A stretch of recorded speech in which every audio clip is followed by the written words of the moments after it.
Shalom, shalom. Alors aujourd'hui, parlons d'Halloween. Parlons d'Halloween parce que je sais que aujourd'hui c'est la fête d'Halloween. Malheureusement, j'aurais dû faire la vidéo depuis hier, mais j'étais trop occupée, j'ai pas pu la faire. Mais je sais que certains chrétiens fêtent la fête d'Halloween. Certains parents permettent à leurs enfants de fêter Halloween. Mais la Bible dit que mon peuple périt faute de connaissance. Et peut-être que si ces parents, si ces personnes connaissaient l'origine d'Halloween, peut-être qu'ils n'allaient pas faire cette fête. Et c'est pourquoi je voulais parler un peu des origines de la fête d'Halloween. Et ensuite, vous parler un peu des implications spirituelles de cette fête et des conséquences spirituelles. Donc, la fête d'Halloween tire ses origines de chez les Celtes. C'est une fête qui existait déjà des millénaires, quelques milliers d'années avant Jésus-Christ. C'était une fête celtique. Ça s'appelait la fête de Sama.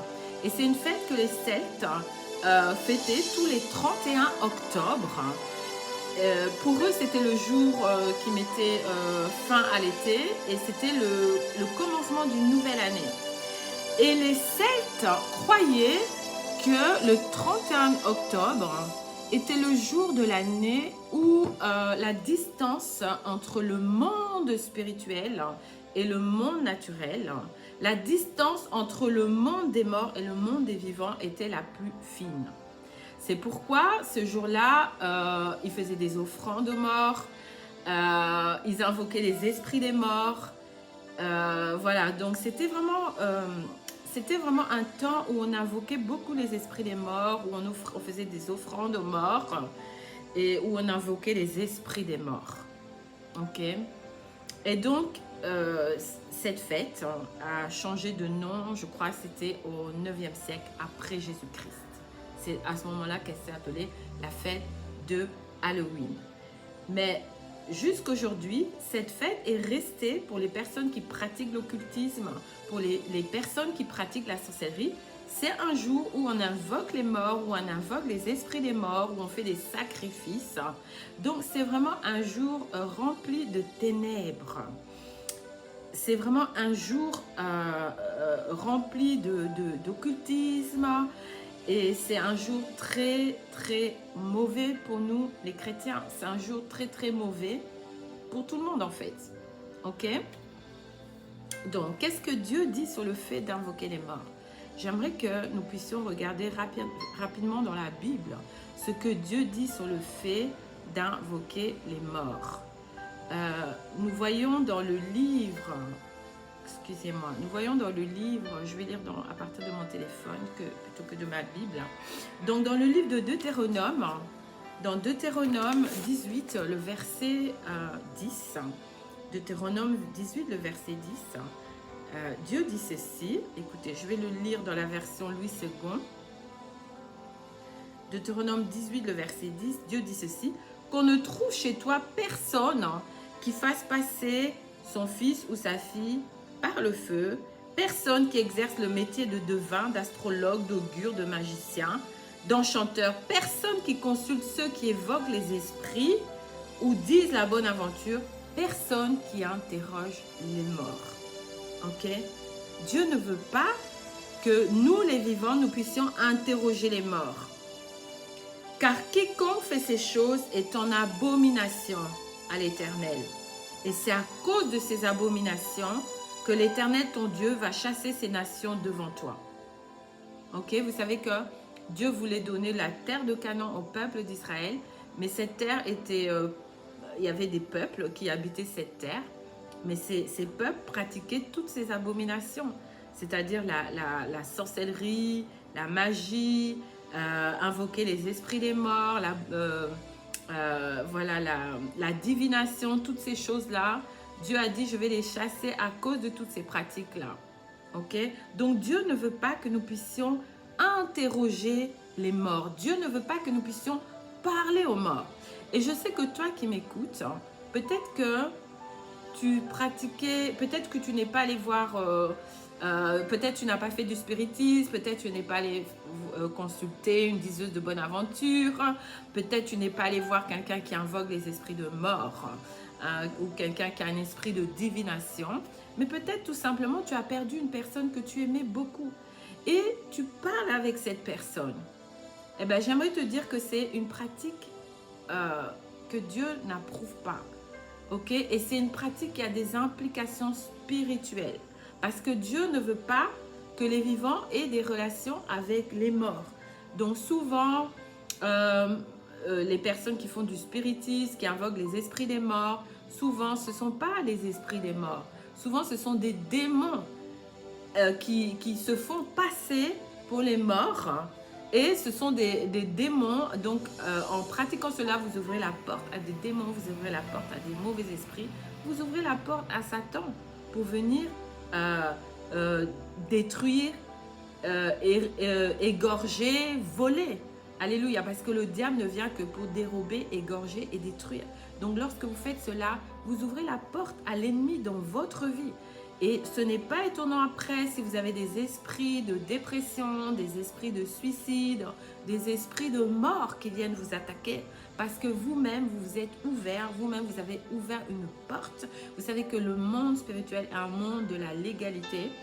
Et si nous n'ouvrons pas de porte, les démons n'ont pas d'accès légal à nos vies. Mais si nous ouvrons des portes, alors nous leur donnons des droits légaux de venir agir dans nos vies, de venir nous attaquer, de venir attaquer nos familles, de venir attaquer nos enfants.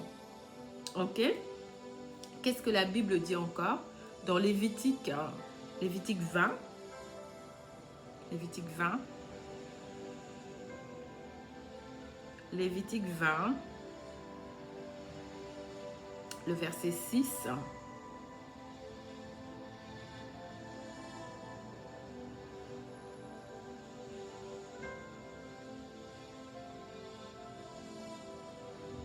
La Bible dit, si quelqu'un s'adresse aux morts et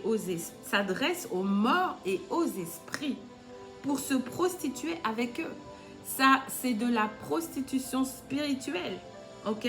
Je tournerai ma face contre cet homme et je le retrancherai du milieu du peuple. Vous vous sentirez et vous sanctifierez et vous serez saints, car je suis l'Éternel, votre Dieu. Vous voyez, Dieu interdit à son peuple d'invoquer les morts, de parler aux morts, de s'adresser aux morts. Pourquoi? Parce que Dieu est vivant. Pourquoi aller parler à des morts alors que Dieu est vivant et Dieu veut que nous puissions nous adresser à lui? Dieu veut que nous puissions lui parler. Dieu veut avoir une relation avec chacun de nous.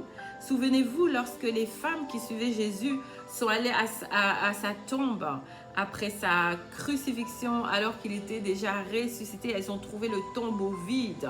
Et alors, il y a des anges qui leur sont apparus et qui leur ont dit, pourquoi cherchez-vous parmi les morts celui qui est vivant? Alléluia, Dieu est vivant, Jésus est ressuscité.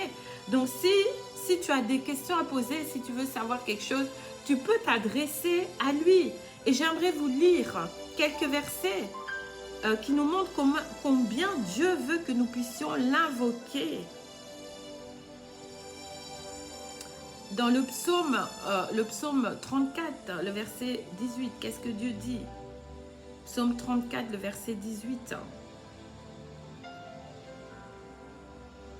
L'Éternel est près de ceux qui ont le cœur brisé. Si ton cœur est brisé parce que tu as perdu un être cher, parce que, voilà, eh bien, ici, la parole de Dieu nous dit que l'Éternel est près de ceux qui ont le cœur brisé. Donc, l'Éternel est près de toi. Et il sauve ceux qui ont l'esprit dans l'abattement. Ok? Et plus haut, il dit ceci, quand les justes crient, l'Éternel entend et il les délivre de toute leur détresse. Lorsque tu cries à Dieu, Dieu t'entend et Dieu va agir dans ta vie, Dieu va intervenir dans ta vie. Mais les morts ne peuvent rien pour toi. Les morts ne peuvent rien faire pour toi. Adresse-toi à Dieu qui est un Dieu vivant.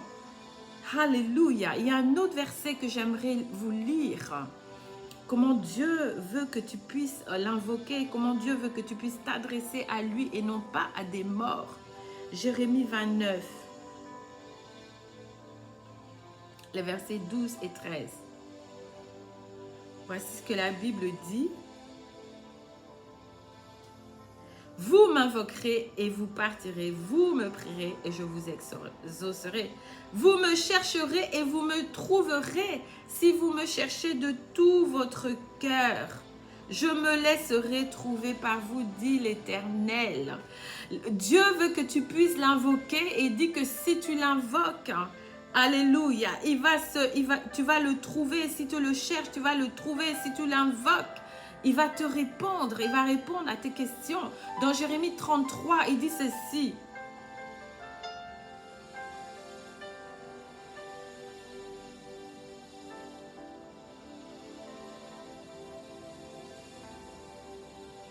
Invoque-moi et je te répondrai.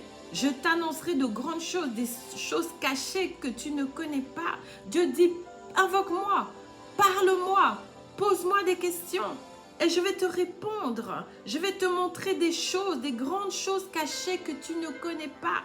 Tu as des questions peut-être concernant ton avenir, tu as des questions concernant l'avenir de tes enfants, tu as des questions. Mais Dieu dit, invoque-moi, parle-moi. N'invoque pas les morts, n'invoque pas les esprits des morts, ne parle pas aux morts, mais parle-moi qui suis vivant. Je suis un Dieu vivant et j'entends, j'écoute. Alléluia. Et je veux te répondre et je veux te montrer des choses cachées. Amen. Oh, c'est merveilleux, il est merveilleux notre Dieu. C'est pourquoi parler aux morts, invoquer les esprits des morts, c'est une abomination aux yeux de l'Éternel. C'est de la prostitution spirituelle. Et Dieu est contre cela. Dieu est contre cela. Alléluia. Il y a un autre passage que nous allons lire. Le psaume 18, verset 7. Psaume 18 de verset 7. Excusez-moi. Psaume 18, le verset 7.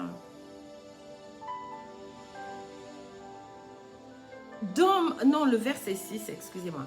Dans ma détresse, j'ai invoqué l'Éternel. J'ai crié à mon Dieu. Est-ce que tu es dans la détresse? Invoque l'Éternel. Parle-lui. Crie à lui. J'ai crié à mon Dieu. De son palais, donc de sa demeure, de là où il se trouve. Il a entendu ma voix. Et mon cri est parvenu devant lui à ses oreilles. J'aimerais te dire que lorsque tu cries à Dieu, lorsque tu lui parles, Dieu entend. Alléluia, tes cris, tes pleurs, tes gémissements parviennent aux oreilles de l'Éternel. Et il va te répondre. Alléluia, il va te répondre. Il va te répondre. Notre Dieu est un Dieu vivant qui veut que tous les hommes se tournent vers lui. Il veut avoir une relation avec chacun de nous.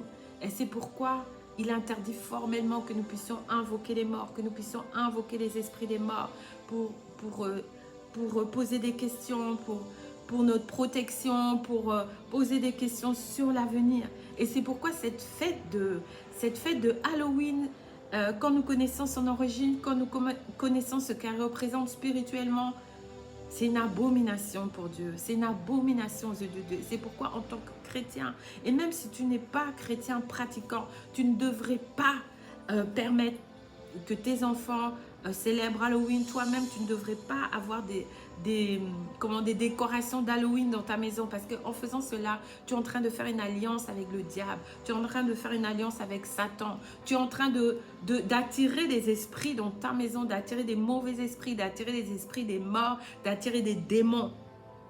Ok? Et je voudrais juste conclure cette vidéo en donnant mon expérience personnelle.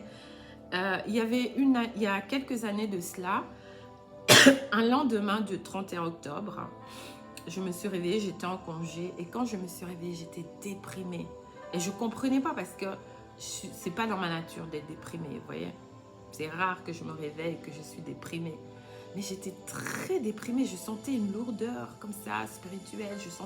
Je me sentais pas bien, c'était un 1er novembre en fait. Et je me dis, mais qu'est-ce qui se passe? Je ne comprenais pas. Et je me suis mise à parler, à prier en d'autres langues.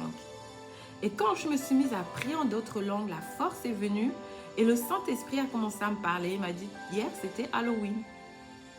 Et des esprits ont été libérés. Donc pendant cette fête d'Halloween, des esprits de mort, des esprits de dépression, toutes sortes d'esprits sont libérés dans l'atmosphère. Et c'est pourquoi faites attention, demain matin, vous allez sentir une lourdeur dans l'atmosphère. Parce que ils invoquent les morts, les occultistes, les sorciers, les satanistes invoquent les morts, envoient des esprits de mort, font des sacrifices aux morts, toutes ces choses-là. Ce qui fait que dans le monde spirituel, il y a des esprits mauvais qui sont libérés, des esprits de mort, des esprits de dépression, toutes sortes d'esprits. Alléluia. Ce qui fait que les personnes qui ne prient pas n'ont aucune protection. Alléluia. C'est pourquoi je voulais faire cette vidéo aussi pour vous inviter à passer du temps dans la prière. Jésus nous a dit de veiller et de prier. Donc, peut-être que vous n'étiez pas informé en ce qui concerne cette fête, mais maintenant que vous êtes informé, vous n'avez plus d'excuses. Donc, je vous invite à prier, à passer du temps dans la prière, surtout entre minuit et 6 heures du matin. Ok? Passez du temps dans la prière. Priez pour votre famille. Couvrez votre famille spirituellement. Invoquez le sang de Jésus, parce que le sang de Jésus est notre protection. Ok? Et je pense que quand vous faites cela, vous serez sous la protection du Dieu très haut. Alléluia, comme la Bible le dit dans le psaume 91, que je vais vous lire tout de suite. La Bible dit que, je vais vous le lire. Celui qui habite sous l'abri du Très-Haut repose à l'ombre du Tout-Puissant. Je dis à l'Éternel, tu es mon refuge et ma forteresse, mon Dieu en qui je me confie. Alléluia. C'est lui qui nous délivre du piège de l'oiseleur, de la peste dévastatrice. Il nous couvre de ses ailes et nous trouvons un refuge sous ses plumages. Et la Bible dit au verset 7, « Si 1000 tombent à côté de toi et 10 000 à ta droite, tu ne seras pas atteint. » Alléluia. Donc, réfugiez-vous dans l'Éternel, passez du temps dans la prière, couvrez vos familles, priez pour les membres de vos familles, couvrez vos familles par le sang de Jésus. Ok? Et j'aimerais dire que si 10 000 tombent à vos côtés et 10 000 à votre droite, vous ne serez pas atteints. Alléluia. Mais vous verrez la rétribution des méchants. Alors, j'espère que vous avez compris, j'espère que vous avez compris. Et si vous m'écoutez, que peut-être que vous n'êtes pas chrétien, peut-être que vous n'allez même pas, vous ne connaissez pas le Seigneur. Alors, je vous invite vraiment à vous tourner vers le Seigneur et d'arrêter des pratiques qui sont jugées des abominations devant Dieu et qui ne peuvent amener que de la confusion, qui ne peuvent amener que des mauvaises vibrations, des mauvaises choses dans vos vies. Amen. Soyez abondamment bénis et à bientôt. Shalom.